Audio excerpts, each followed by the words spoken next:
Hello guys, इरशाद Saifi history classes में आपका स्वागत है। आज हम हड़प्पा सभ्यता का दूसरा टॉपिक लेते हैं, मोहनजोदड़ो। मोहनजोदड़ो एक नोजी शहर था हड़प्पा सभ्यता का, जो योजना के साथ बनाया गया था। मोहनजोदड़ो को दो भागों में बांटा गया था। दुर्ग जो छोटा था और ऊंचाई पर बनाया गया था, दूसरा था निचला शहर जो नीचाई पर लेकिन बड़ा बनाया गया था। दुर्ग जो था वो किलेबंद था और ऐसा माना जाता है कि उसमें अमीर या शासक वर्ग के लोग रहा करते थे। निचला जो शहर था वो आवासीय शहर था। अब हम बात करेंगे दुर्ग की। दुर्ग में खुदाई के समय, उत्खनन के समय दो चीज़ें प्राप्त हुई थी। एक तो था माल गोदाम, दूसरा था स्नानागार। माल गोदाम का इस्तेमाल वो माल रखने के लिए करते थे और स्नानागार जो था वो एक जलाशय के रूप में था जिसका इस्तेमाल वो धार्मिक अनुष्ठान के लिए करते थे और इसमें जाने के लिए दोनों तरफ सीढ़ियाँ भी मौजूद थीं। अब हम बात करते हैं निचले शहर की। निचला शहर जो आवासीय शहर था जिसमें सड़कें, गलियां, नालियां, गृह कुएं थे। सड़कें जो थीं वो ग्रिड पट्टी पर बनाई गई थी और गलियां सड़कों को समकोण पर काटती थीं। गलियां बनाने के बाद दोनों तरफ नालियां बनाई जाती थीं। घर बनाए गए थे। घर बनाने का भी उनका एक अपना तरीका था कि वो बीच में आंगन बनाते थे और आंगन बनाने के बाद उसके चारों तरफ कमरे बनाते थे। घर के अंदर एक स्नान घर होता था जो जिसका गंदा पानी घर से नालियों में और नालियों से बाहर, शहर से बाहर चला जाया करता था। घर के बाहरी कमरों में कुआं होता था और लगभग मोहनजोदड़ो में 700 कुएं पाए गए हैं। इस प्रकार से मोहनजोदड़ो शहर को बनाया गया था।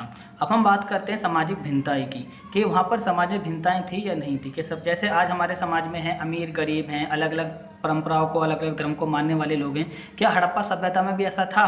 तो इतिहासकारों ने दो चीज़ों पर खोज करी। एक थे समाधान, दूसरे थे विलासिता की वस्तुएं। समाधान थे गाइस, जो कब्रें होती थी उनको समाधान कहा जाता था। वहाँ पर कब्रें दो प्रकार से पाई गई थी। कुछ कब्रों की बनावट अलग थी और कुछ कब्रों की बनावट अलग थी, जिससे इतिहासकारों ने अनुमान लगाया कि वहाँ पर अलग अलग संस्कृति या अलग अलग परंपराओं को मानने वाले लोग थे। उसके अलावा वहाँ पर विलासिता की वस्तुओं का मतलब ये होता है ऐसी वस्तुएं जो काफ़ी कीमती होती हैं, जो काफ़ी बहुमूल्य होती हैं। कुछ वस्तुएं तो ऐसी थीं जो हर घर में पाई गई थीं, लेकिन कुछ वस्तुएं ऐसी थी जो किसी किसी घर में पाई गई थी, जिससे इतिहासकारों ने अनुमान लगाया कि भाई हाँ, वहाँ पर अमीर गरीब थे, क्योंकि जो विलासिता वस्तुएं, जो कीमती वस्तुएं थी वो किसी किसी घर में प्राप्त हुई थी। इस प्रकार से सामाजिक भिन्नताओं का पता लगाया गया था। अब हम बात करते हैं शिल्प उत्पादन की कि वहाँ पर किन किन चीज़ों को बनाया जाता था। शिल्प उत्पादन का मतलब होता है हाथों से बनाई जाने वाली वस्तुओं को शिल्प उत्पादन कहा जाता है। तो शिल्प उत्पादन जो होता था वो हड़प्पा सभ्यता के चनहुद्रो शहर में सबसे ज़्यादा होता था।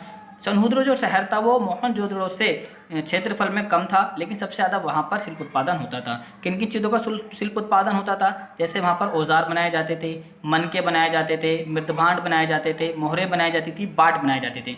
औजार जो दैनिक क्रियाओं में यूज़ होने वाली वस्तुएं थी वो औजार बनाए जाते थे। मनके जो आभूषण के रूप में लोग वहाँ पहनते थे वो मनके होते थे। मृदभांड, मिट्टी के बर्तनों को मृदभांड कहा जाता था।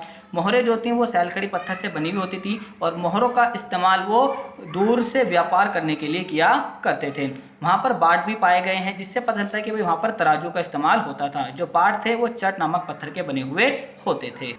इन सब चीज़ों का वहाँ पर शिल्प उत्पादन होता था। अब हम बात करते हैं वहाँ की लिपि की कि जो वहाँ की लिपि थी वो कैसी थी।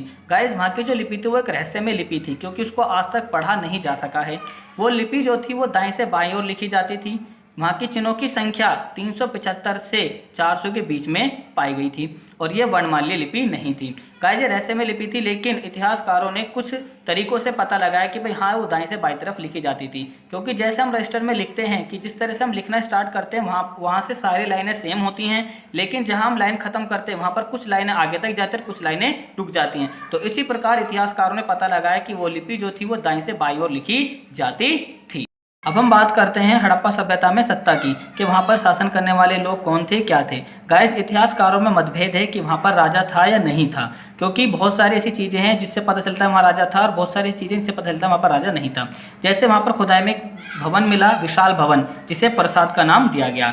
दूसरा, वहाँ पर मिली थी एक मूर्ति जिसे पुरोहित राजा का नाम दिया गया था। लेकिन गाइस, ध्यान रखना, हड़प्पा सभ्यता में शासक थे या नहीं थे, शासक करने वाले लोग थे या नहीं थे, ये अभी पूर्णतः तय नहीं हुआ है। ये इतिहासकारों में मतभेद है।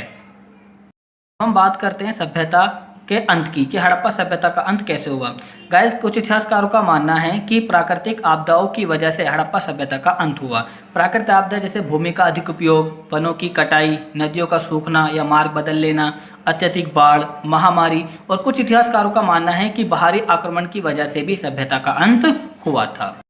बात करते हैं भारतीय पुरातत्व विभाग के महानिदेशक की। ये कुछ महत्वपूर्ण महानिदेशक थे जिनको डायरेक्टर जनरल भी कहा जाता था। जैसे कनिंघम गाइस भारतीय पुरातत्व के जनक माना जाता है। इन्हीं की उपस्थिति में भारतीय पुरातत्व विभाग की स्थापना की गई थी। अब हम बात करते हैं दूसरे जॉन मार्शल जो थे, उन्हीं के ही उपस्थिति में हड़प्पा सभ्यता की खोज की गई थी। तीसरे थे REM व्हीलर। गाइस इनका भी काफ़ी योगदान था क्योंकि इन्होंने टीले के स्तर विन्यास का अनुसरण को अवश्य कहा था। टीले के स्तर विन्यास का मतलब होता है कि टीला जो बन जाता है उसका सही से अध्ययन करना, क्योंकि टीला जब बनता है तो उसमें 3 कैटेगरी बन जाती हैं, ऊपर, बीच में और लास्ट में। ऊपर का जो होगा वो ज़्यादा पुराना नहीं होगा, बीच का जो होगा वो अधिक पुराना होगा, जो नीचे का होगा वो सबसे अधिक पुराना होगा। इससे हम सभ्यता के पूरे समय का ज्ञात कर सकते हैं।